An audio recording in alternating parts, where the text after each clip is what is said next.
Hello, good morning po. Ito na naman po ang pagbabalik ng inyong parking lot vlogger. Good morning po.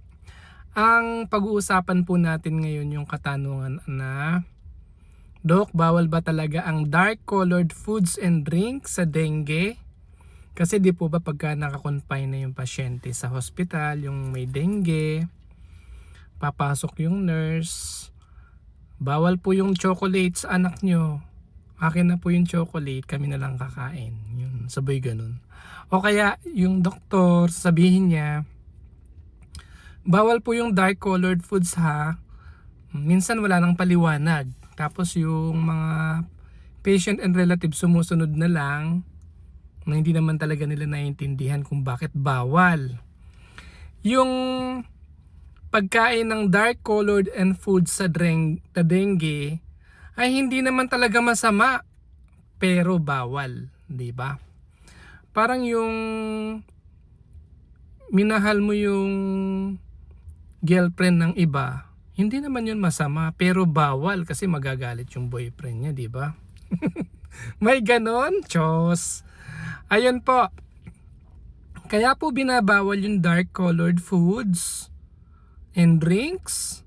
Sabi nung isang relative kasi, Dok, pagka uminom naman ng red na Gatorade, hindi naman iihi na red na Gatorade yung anak ko, di ba?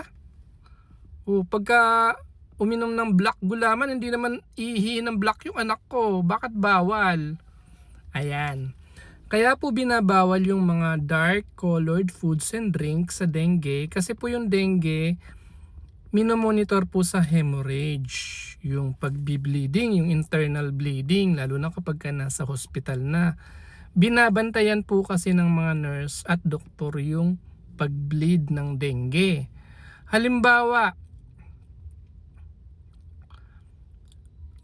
tumain ng black yung bata. Kumain pala ng grapes. Napagkamalan tuloy, nagpanik tuloy yung nurse, akala niya dugo. Kasi minsan yung dugo black ang kulay sa tae ng bata So akala nung nurse dugo. Ayun, nagsinumbong kagad dun sa doktor, nagpanik na lahat. Yung pala kumain naman lang pala ng grapes. O kaya uminom ng red na Gatorade. Tapos nagsuka kulay red. O akala tuloy nung nurse dugo. O yung sa kabaliktaran naman, halimbawa kumain ng chocolate. Ayan. Tapos tumain ng kulay chocolate. Ay, hindi naman yan dugo. Ma'am, sir, kasi kumain kasi ng chocolate. Yung pala dugo na pala talaga yung tinatae, hindi na pala chocolate. Kaya yun po yung dahilan, no? Ito po simple lang po ito, yung iba alam na po ito pero yung iba kasi minsan hindi na nagtatanong, basta sunod lang sila ng sunod. So yun po yung dahilan kaya binabawal yung dark colored foods and drinks. Hindi naman actually masama kahit anong pagkain na dark colored foods kasi 'di ba? Kung may sustansya naman 'yun, makakatulong actually sa katawan natin, 'di ba? Chocolate kaya ang sarap. Black gulaman ang sarap, O 'di ba?